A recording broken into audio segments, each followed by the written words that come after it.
Hey, coming up right now, you've heard the saying, you're full of baloney, right? Well, one woman takes it a step further as she tries to clear customs. Also coming up, stabbed on campus, an Arizona college student caught off guard as she tries to enter a classroom. A little bit later on, it's all in the fine print. How many times have you heard that? One couple tries to sue Uber after a terrible crash. Daily Flash starts right now.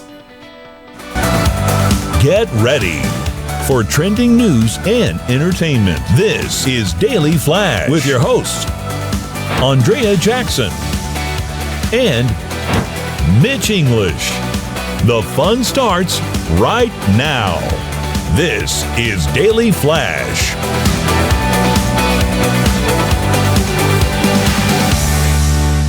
Hi everyone, I'm Andrea Jackson. I am Mitch English. We're welcoming you to Daily Flash. We're so glad to have you here for our midweek show. We always have lots of fun when we do that. Of course, too, we are also joined by Matt Doolittle, who hangs out with us, and we are getting ready for sure for Matt Doolittle. Yeah, guys, there's a pair of shoes I'm trying to get over here, so I'm a little. Oh, you're shopping. Shopping. Don't let the show get in the way of your shopping. The Kobe 8 Pro Hollywood Nights they're on sale in a minute. So, right, Nick, you want to help me out? You guys, you want to help me out? Anybody have any cash for that? Let's get on the... You know, when you get an email like when you're at the house from Matt, and you're like, what the heck? So he sends me this picture yesterday. Oh, God. Of something that's outside my car, right? That we are not sure if it's a human or dog or canine possibly. or feline. And then he asked me if I brought it in, and I'm like, no, I don't know why it's there. No, it's right next to my car. So apparently I'm guilty by association. I mean, we have roosters outside, too. We do. It could have been a rooster. That's a big rooster, but it could have been a rooster. Do you hear the roosters when you come in? No. Yeah. You don't hear the roosters? There's roosters out there. It's interesting. Yeah. Okay. Anyway, so that's the fun you have off camera here at Daily Flash. New trend right now. Okay. Baby boomers looking for roommates. So boomer roomies. Boomer. Ooh, I like that. Now, here's the reason why. We've got an aging population, right? A lot of them are living in large homes by themselves. And Makes they're sense. also talking about the alone virus, which they say kills more people than smoking. You get to that age, you find yourself dealing with loneliness. They're saying a lot of boomers now, not only to curtail the loneliness, but also to help with money because inflation is affecting everybody. And if you're living on a fixed income, you don't have a lot of extra spending cash. So they're opening up their big homes, if they have them, to strangers, to roommates, not family members, but an actual roommate. So are they looking? Well, here's the thing: once you get older and you're married, you and your wife become roommates for the rest anyway. So think about that. But yeah, the loneliness factor is a big deal. Now, are they looking for people of their same age, or maybe will they take in anybody? Anybody from 40 to 80. They're looking for a roommate that can help pay, the rent, that can bring in some money, but also become sort of a friend and have somebody to talk to. And I think, if you've got a parent that's living by themselves, it's kind of comforting to know that if they've got somebody there, they can kind of keep an extra eye on them. Someone you can trust. You just get that necklace when you fall down. What is it? Sorry. Help, I've fallen. I can't get up.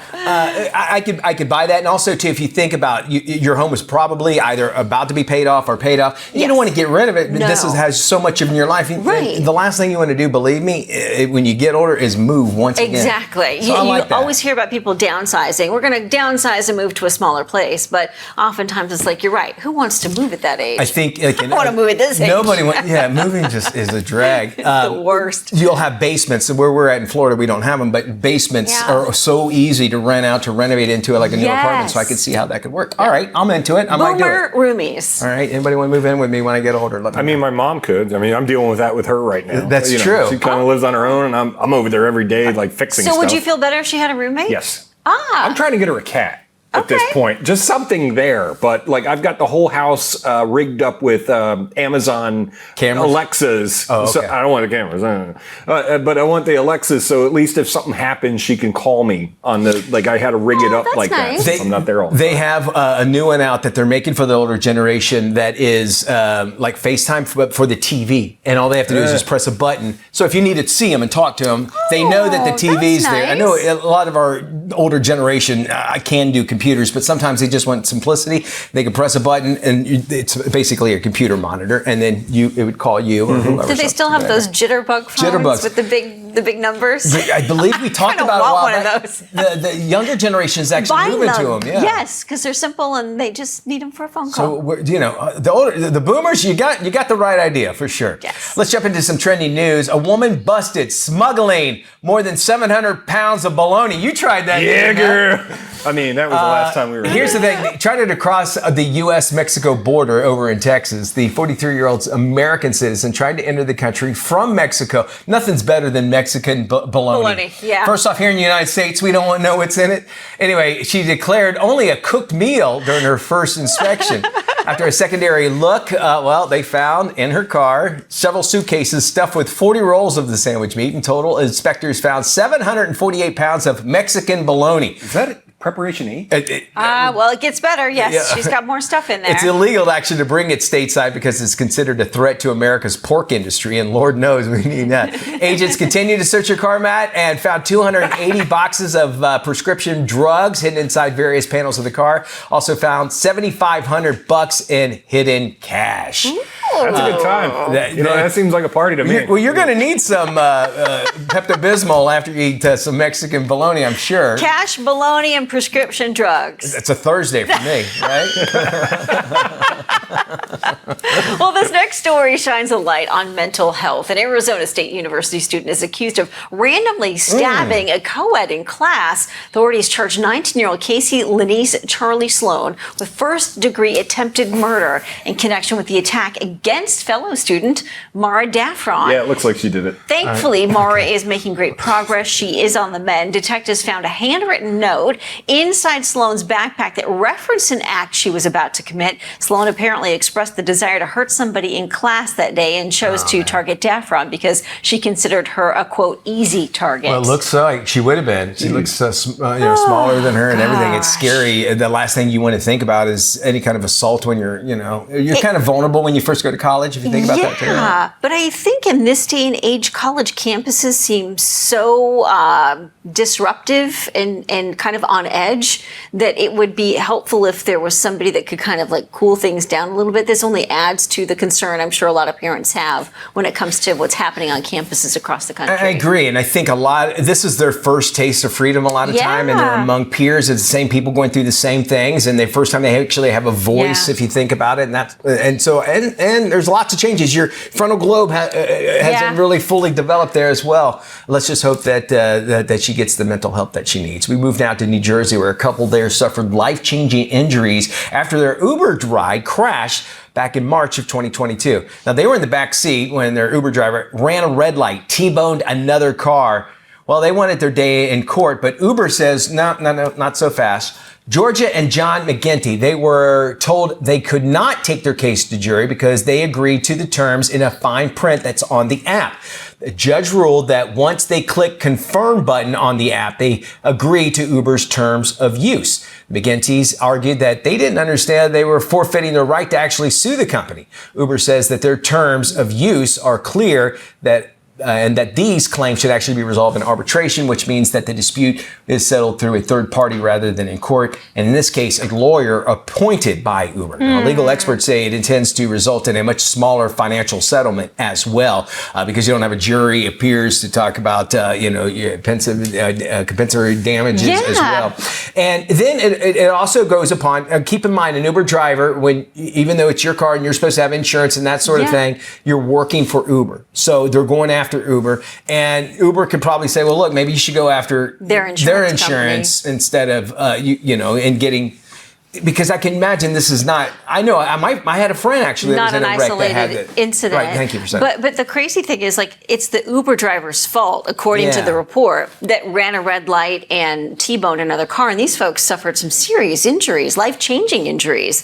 And now they're sort of stuck trying to figure out, well, I get the fine print, but that doesn't seem right. It does kind of linger to the legalese that goes into these things, much like the Disney folks, because With the allergy? They bought that. Yeah, she had an allergic reaction and at Disney World, but she had, because she downloaded the app or something, that they can't any kind of argument in front of a judge. That's the other weird thing too is if this Uber driver didn't tell his insurance company that he was driving for Uber, then the insurance company can go, well, we got nothing in this because he didn't tell us. He violated because you their have terms. to tell your insurance company that you are driving for Uber, whether it's food or whatever. You have to tell them. Otherwise, the insurance company is going to wipe their hands. It is crazy to think about the fine print when you sign up for these apps or even updates on your phone. No one reads it. Nobody reads that stuff. They just hit agree so we can get on with our day, right? I mean, it's just nuts to think that you're pretty much signing your life away. And how many times have you been in an Uber where you're like, I don't know if this guy's all together. We were in an Uber in Vegas and I got out and there was a gun on the floor. True story. True story. Hand to baby Christmas. Yeah, we got out and I was like, oh, there's a Glock. It's a true story. We were. I saw the gun and everything. I was like, wow. All right, we would love to hear from you about this. Maybe you've had an incident and you'd like to share it with us. We'd like to share it with America. Well, actually, the whole world. Just go to our website to sound off. Welcome back to Daily Flash. As the U.S. population gets older, it's important to focus on the positive aspects of aging. Connecting with others and keeping active is the key to thriving in those golden years. Joining us now with more is author Florence Ann Romano. Florence, welcome back to the show. So happy to be back with you. Thank you. This is an important topic. We've been discussing a lot of these kind of angles to this story, including, boomer roommates. So why is connecting with others so important as we age, and can it improve seniors' overall health? I feel like I had a front row seat for this growing up. I'm from an old school Italian family. My mom's parents, my grandparents lived with us growing up. And so they always said to us, we are living so long because we have something to live for. It's too much fun here with all of you guys.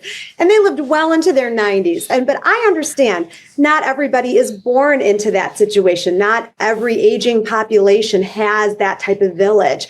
And the truth is, the CDC keeps telling us that loneliness and social isolation is putting our elderly population at risk for dementia, depression, immune deficiency. So as we get older, it's even more paramount for us to focus on connection for our mental health and also our physical health. Yet the lonely virus is something that the CDC has said it can actually be worse than smoking. How can people find their village, Florence? I always laugh because people will say to me, do these people just show up at your front door with like a casserole ready to help you raise your children? Like, what's the deal? Is there a phone number to call? So I thought to myself, it's time we actually did have a roadmap for this. So I created 6 archetypes of villagers in my book, Build Your Village. And each of those 6 archetypes has characteristics. They have their own unique nature. And you cast your friends and family into these roles and you figure out, okay, who's missing? Do I need to fire anyone from the roles that they're in, or do I need to shuffle the deck a bit? But that's how you actually take your first step to figuring out who my village is and where they are and how do I find them. It's like casting a sitcom, almost. With just as much drama and all of that too. I always say it's like a movie or a play, so pick your poison. My grandfather always used to say, always have something to look forward to. Give yourself something to anticipate. What can people do individually to help them thrive at this age? My number one piece of advice for anyone, no matter your age, especially the aging population, is philanthropy. Find what makes your heart beat, what makes your heart flutter, and then join an organization, because what happens there is there's already kind of built-in community. It's a less intimidating place for you to be. And also, you're going to be with people that are like-minded and have similar values. So it's just a win-win. You can give back, serve a purpose, but also find community. We talked about this, and I want to get your perspective at the top of the show about boomer roomies, the boomer population inviting roommates that are not necessarily related to them into their homes because they've got these huge homes and they need to fill space, and they also need to make some extra cash on the side. What are your thoughts? I love it. I think it's connection in ways that fill a lot of deep wells. And I think that's what we're looking for as we get older, is being creative about the ways that we connect with people. And also, one of the hardest things I think for people is asking for help. And this is one of those places, especially the aging population, where they don't want to admit to the loneliness, and asking for that help can be difficult. So making sure that we're paying attention to what's actually being asked of us there, and what's the benefit for both sides. I have to go back to my grandparents for a second and say that growing up with my grandparents in our home, it taught me unbelievable life lessons that I probably would not have learned if it wasn't for the exposure to them in that way. So think about, from the younger perspective and the older perspective, what you're gaining from being in that environment. Great information, Florence. Always great to see you. Thank you so much for joining us on the show today. Thank you. So good to be with you. Thanks so much. For more information about Florence Ann and to get a copy of her book, It Takes a Village, a guide to finding joy and community in every stage of life, please visit florenceann.com. It is time for a little segment we all like to call Mitch Please. All right, you're going to love this one too. The first ever positively Jewish calendar features Instagram famous pups hailing from as far as Israel and Canada, all celebrating Jewish pride. And Mazel Tov, yes, and dog lovers can actually fetch a copy just in time for the high holidays. Picking up the pups, at least, was a pretty tough task for the calendar. Aww. For the co-creator, Rabbi Robin Frisch, she actually runs the social media group Mazel Pups. She says that, see what we did? She said that she doesn't even know these dogs at all, but it's kind of like choosing between her own dogs. It's like choosing between my own dogs. Some of the dogs have over 21,000 Instagram followers. How many does your cat have, Maddie? It's like 1,000. 1,000? Is that it? All right, it's not a bad start. You can get a calendar. It's going to cost you $26.95 with a portion of the profits donated to the Israel Guide Dog Center. And they highlight Jewish and Israeli holidays, as well as explain what each one celebrates, so even the Gentiles can appreciate it and understand it. At least every day of the year. Am I right, everybody? Because after all, Mitch, please! Here's the thing. Now, if you need calendars, do these dogs know they're Jewish?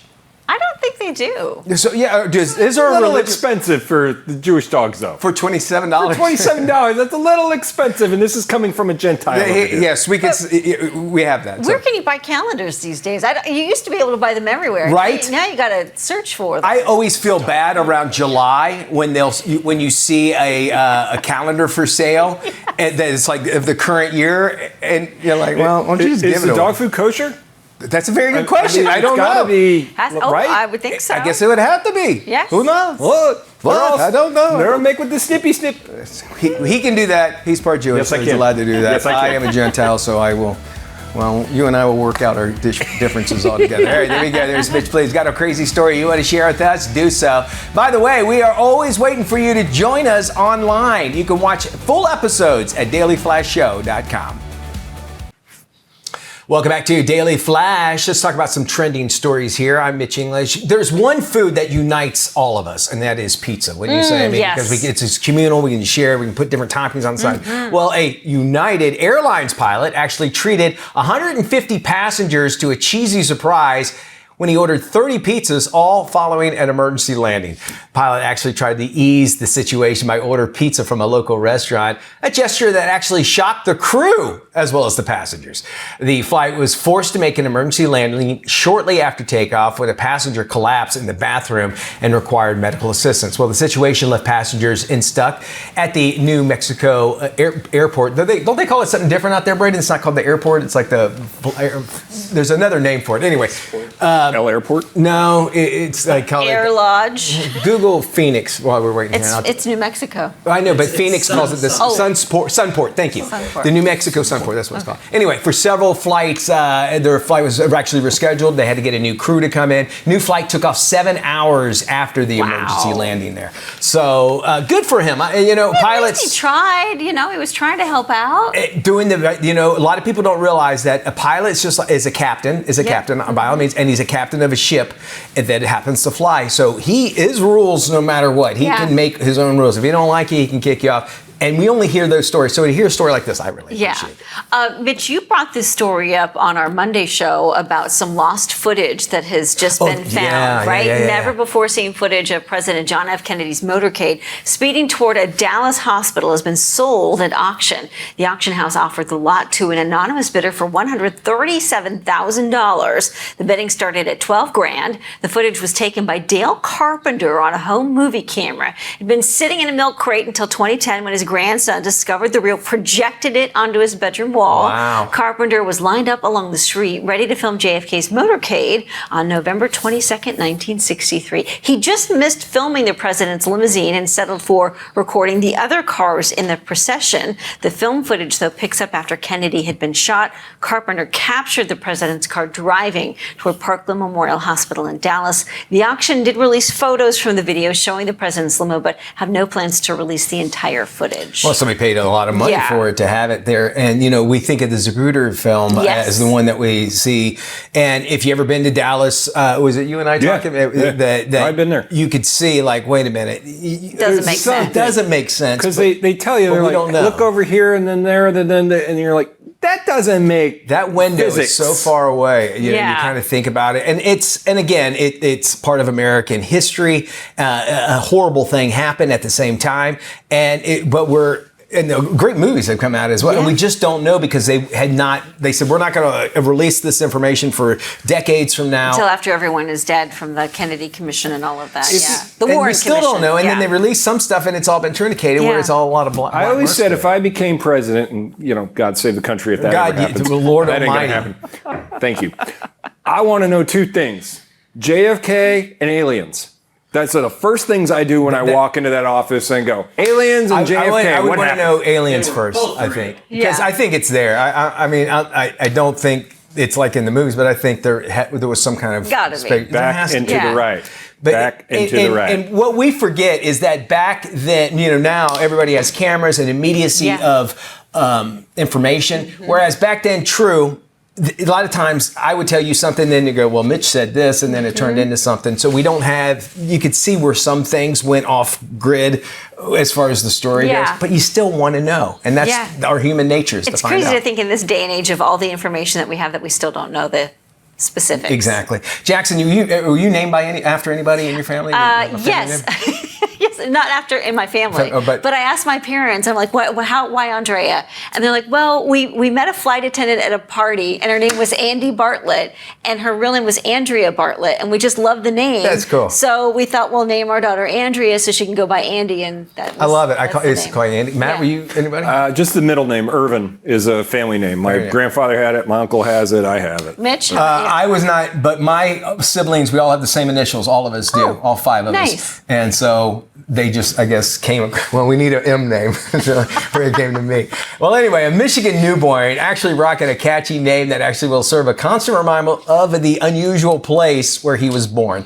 Kylie and Aaron Baker gave birth to their third child in the parking lot of One Well Brewing.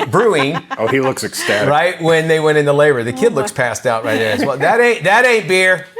The couple named their child Forrest Wells Baker, choosing a middle name that pays tribute to one of their favorite pubs.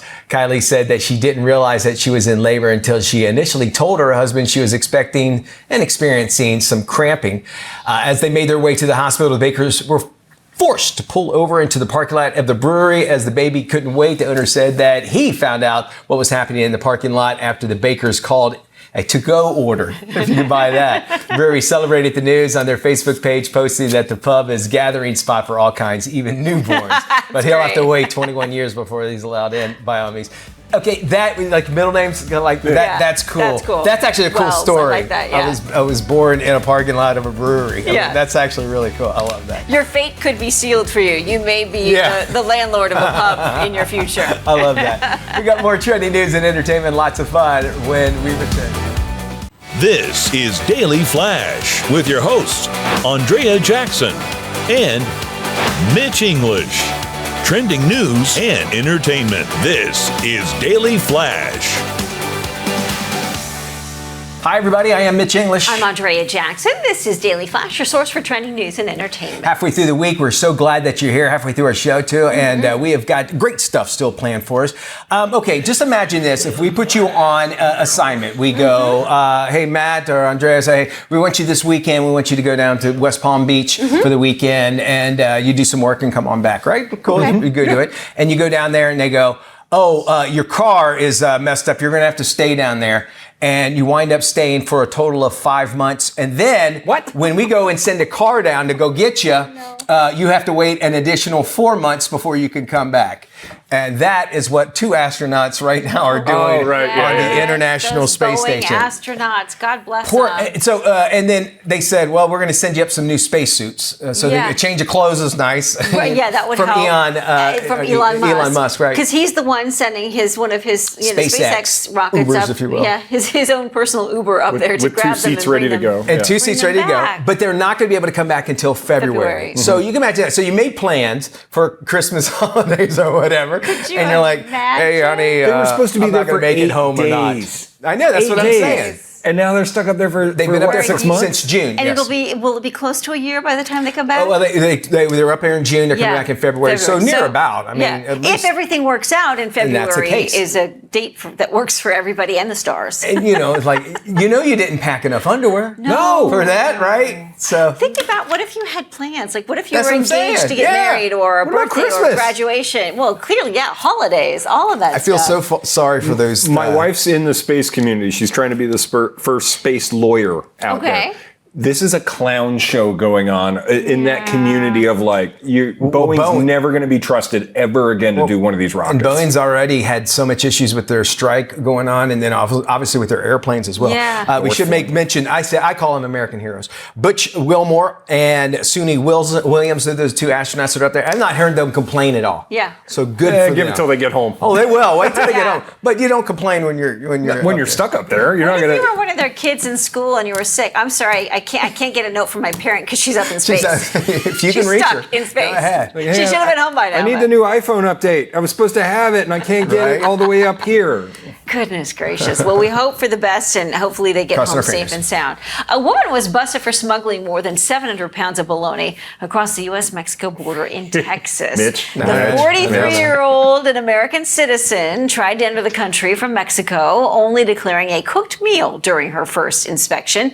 However, after a secondary look through her car, they found several suitcases stuffed with 40 rolls of sandwich meat. In total, inspectors found 748 pounds of Mexican bologna. Yep, it's illegal to bring it stateside because it's considered a treat, or a threat, I should say, to America's pork industry. Agents continued to search her car and found 280 boxes of prescription drugs hidden inside various panels of her car. It's a good time. They also found more than $7,500 in hidden cash. And I say, bologna. I can't eat bologna. I can't eat hot dogs because they can't tell me what's inside them. I mean, they can give me a general idea, and that's the United States, which we have somewhat of some rules. Right. Mexico, totally different story. I'm not knocking the country or whatever. No. They just don't have the same standards. And for you to send it to I call that bologna. worse. 700 pounds of Mexican bologna in America is not a good thing to have at all. The question is what was she going to do with it? Yeah. Is she taking it to? Is she going to sell it for human consumption? Was she going to take it to a zoo? Was she taking it to a pet store? I don't know. With all the Starting drugs, OnlyFans. it makes you wonder she's not doing everything. Was there something inside the bologna? That's a good thing to check. I don't know if they cut it open. No one knows what's inside bologna, so no one will open it up. No, They'll you're find right. it out. She probably has like a whole other stash of something in the bologna. I would think so. Still, I'm just glad it didn't make its way into the United When States. you go to prison, though, and they ask you, what are you in for? I smuggled in a bunch of bologna from Mexico. Do the other prisoners just go, you should have murdered somebody? They go, what are they? How are you treated in prison? They actually put you in a whole different section because that bologna is Bologna smugglers get their own section? Well, you've never been in prison, have you? No. Think about what you just Not said. yet. Hey, we're going to do the scene with Doreen coming up next. This is Tim. Tim is all about time, and if you've ever had a chance to look into Tim's cold, dead eyes, you'll see that it's time for you to follow us on social media. Sure, there's 10,000 social sites out there, and we don't have the time to name them all. Seriously, just ask Tim. So take the time to look for Daily Flash TV on your favorite social sites and start following us. That's all the time, Tim. Goodbye.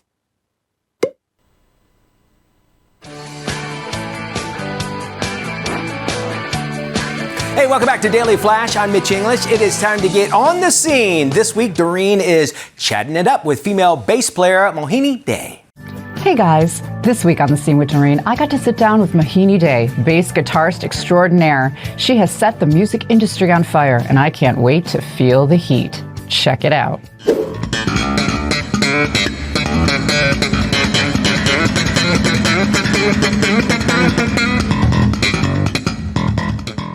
When was the first time it hit you that you really are a role model for so many young girls?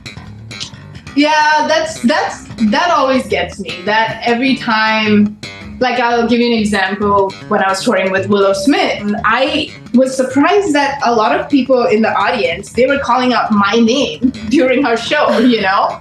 And I was like, whoa, you know, that's crazy. Who would have thought, you know? It's like, so people are well informed, like, sure, there she is playing bass, you know? Yeah, you stand out, girl. In traditional Indian culture, it's a patriarchal society. The majority of the power rests with the men. Yeah. You know, in America, we have our issues too. I want to say, you really are a badass. Are men intimidated by you? Yeah, I always felt like, you know, that was there at first, but are they intimidated? I'm sure, like, the first time, you know, the people that meet me for the first time, probably they think I am too pretentious and full of attitude and stuff, and she must be very bold and stuff. But then when they meet me, they realize I am so not all of that. Yeah, I mean, if people feel intimidated by that, then that's their problem. That's on them, not on you. Yeah.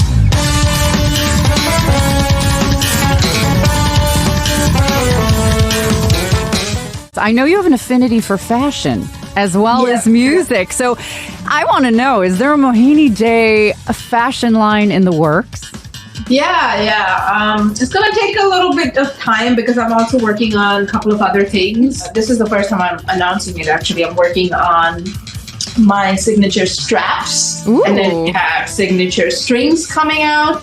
So a lot of things in the making that are going to be launched in the next few months.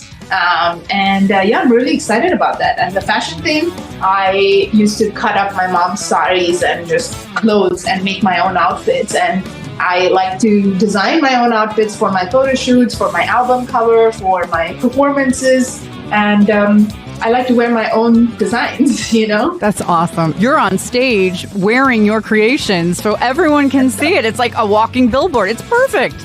Yeah, people love it. People see it and they ask me, where do you get it from? I was like, you can't get it anywhere. This is my creation. Now you're going to have a thing where, like, an app where they'll, like, put a photo on you and be able to click on your jacket or click on your pants and be able to order it as you're on stage. Man, that's a great idea. If I'm allowed to say No, it's all right. It's all right. I like that. I think I got to work for you. I think we got to team up here, girl. Yeah. This is amazing. I'm writing that down. You're really setting the industry on fire. You're changing the way people perceive an instrument that, like you said, is very, traditionally masculine, and you're adding this whole new flavor and look and sound. And hats off to you. Thank you so much. I had such a great time. Mohini has redefined the very definition of bass guitar player, and I can't wait to see what she has in store for us next. And if you want to hear more of our great conversation, you can visit right here. I'm Doreen Taylor with The Scene with Doreen here at the Daily Flash each week. See you next time. Hey, welcome back to Daily Flash. I'm Mitch English. I'm excited about this. There's a new form of therapy that involves cows. They're not talking about the ones that grows out of patties. It's about hugging cows. And here to tell us all about it is Ellie Lack. She's author of Cow Hug Therapy. She joins us this morning. Thank you so much for joining us, Ellie. There's benefits for cow hugging. Tell me about this. Oh my God, it is nothing short of miraculous. Cows are so large and so nurturing that when they trust people, we can find the most extraordinary brand of healing with them, to rest our faces on their sides, close our eyes, slow down our heartbeat to match theirs, rise and fall with their breathing, feel small, helpless, and vulnerable in a giant protective frame. It's like a giant mom hug, and it makes everything better. Okay, so I love cows. Everybody here knows I love cows. I was doing some stories, I think, earlier in my career, and I was talking to a dairy farmer, and he had this cow. I promise you, this thing was like a dog. Like, he could play with it and everything. And do cows have their own personalities, would you say? Oh, very, very much so. Yeah, some are really strong leaders. Some are very submissive and gentle. Some are very kind of zen and grounded. Others are kind of pranksters and have a great sense of humor.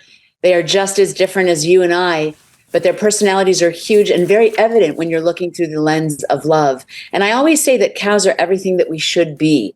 They are matriarchal. They're vegan. They meditate every single day. Family is their most treasured value. They socialize and play with one another. They face their challenges head on, and they are 100% inclusive. They are wonderful animals. All right, let's talk about what inspired you to explore and even write about this unique form of animal therapy. What was your inspiration? It was my very first cow, Buddha, 25 years ago. I rescued her. I knew I was going to love her. I was struggling with getting my little nonprofit off the ground. And every day, I would sit next to her in the evenings, and she would wrap her neck around me and hold me. And she would wash away the stress of the day and strengthen me for the next morning. And I very shortly realized that there are other people in the world that need these hugs. And so I started inviting people in from foster agencies, drug and alcohol rehab centers, domestic violence shelters, homeless shelters, to come and get her hugs. And it healed them the same way it was healing me. And it changed our lives. And we've been doing it now for 25 years. Okay, well, you have sessions there that you mentioned. What can people expect? And how does it differ from more maybe other traditional animal-assisted therapies? You know, when you're walking a dog, holding a cat, or riding a horse, it's very therapeutic, but we're still in a leadership position. I think what cows bring to the table is that we are very humble and vulnerable in front of them because they outweigh us by so much. And so it makes us very small and humble and vulnerable. And that's where really healing starts. When we're vulnerable and open, that's when we can really start to heal. So for trauma, grief, depression, anxiety, when we don't want to talk about our feelings, when talk therapy is not effective, we can come in the embrace of a cow and really move forward in our evolution and our healing. It is extraordinary. I'm looking at the video as you're talking here, and honestly, it relaxes me seeing the cows because they're just, they're just these big, lovable things. In my way I feel about it, and a lot of your animals that you work with are rescued. Does that influence any part of their role by providing therapy to those that come to get some of that therapy hugs? Yes, I honestly think that that's a very key component. It's just like a human therapist who have gone through their own trauma, learn to heal, and then want to pay it forward to other hurting humans. It's the same with our animals. All our animals are rescued from severe trauma, abuse, and neglect. Coming to the Gentle Barn and being taken through our extensive rehabilitation program allows them to heal, forgive, and trust. And then at some point in their journey, they choose to trust us and to heal us and to pay it forward. I love it. And I want to hug a cow. I'm assuming that maybe don't jump a fence and go and hug a cow. Go to a place. Actually, if you want to find out more about cow hug therapy, mosey on over to dailyflashshow.com. You can check out Amazon as well. Ellie, this is really cool. You've calmed me down. I'm going to have to go find me some cows to hug. We appreciate you being here on the show today. I feel just calm after watching that. Right. Wasn't it neat just to see the cows just kind of just relax? I think it's just like, hey, all right, I'm here. I'm a cow. I love animals. So any sort of moment that you can capture like that, it's just like, There's a connection. And you think that after how long we've been on the earth that we would know more than what we do. And there's so much more we don't know to learn, for sure.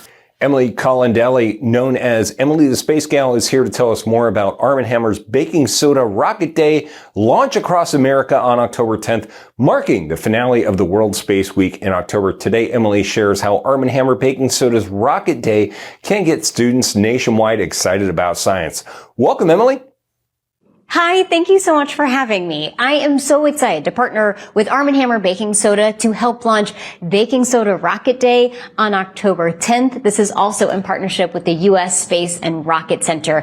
And on this day, we are going to be launching the most baking soda rockets in a single day. And I am so incredibly excited to be part of it. I'm going to be in Queens, New York, helping one of the 250 schools who are participating help launch their baking soda rockets. And what I love most about this, and I learned this firsthand as host of Emily's Wonder Lab on Netflix, where we do a lot of hands-on science experiments with kids, is that sometimes it only takes one of these science experiments for a kid to see themselves as a scientist. And it's just so important that we do this with kids all across the country, because these fields in science and technology, they are accelerating at an unprecedented pace, and we need everyone to get involved because these problems are so complex that we're going to need diverse, creative ideas from everywhere. And that's why I'm so proud to be part of Baking Soda Rocket Day with Arm & Hammer, because we are bringing the science to them. These schools received all the materials that they needed to make this very easy, accessible, hands-on science experiment,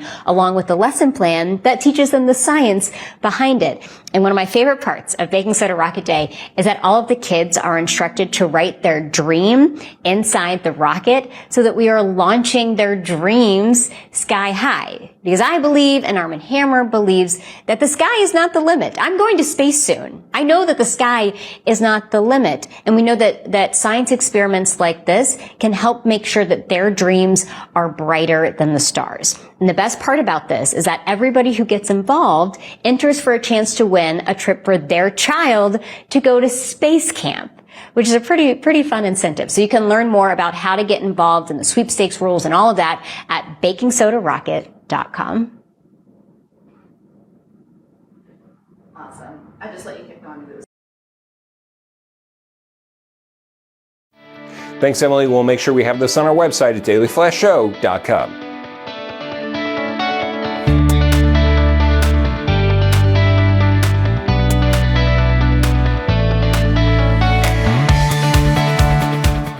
Attention Daily Flash fans. Ever dreamt of being part of the action? Now's your chance. Join our exclusive virtual audience and experience the show like never before. Get a special credit on the show, interact with our fabulous hosts, chat with producers, and guess what? Some lucky participants might even find themselves on a massive billboard in iconic locations like New York's Times Square, Los Angeles' Sunset Strip, Miami, or Atlanta. Don't miss out on this electrifying opportunity. Sign up now by heading over to blyzeal.com and be a star with the Daily Flash virtual audience. Hey, welcome back to Daily Flash. I know, Mitch, you've had dogs in the past. Yeah, I had one, yes. Okay. With Dog, Priscilla. did you ever do the dog walk stuff? Like take them out to walk? Yeah. My kids did it more than I did just because I wanted to have a chore. Yeah.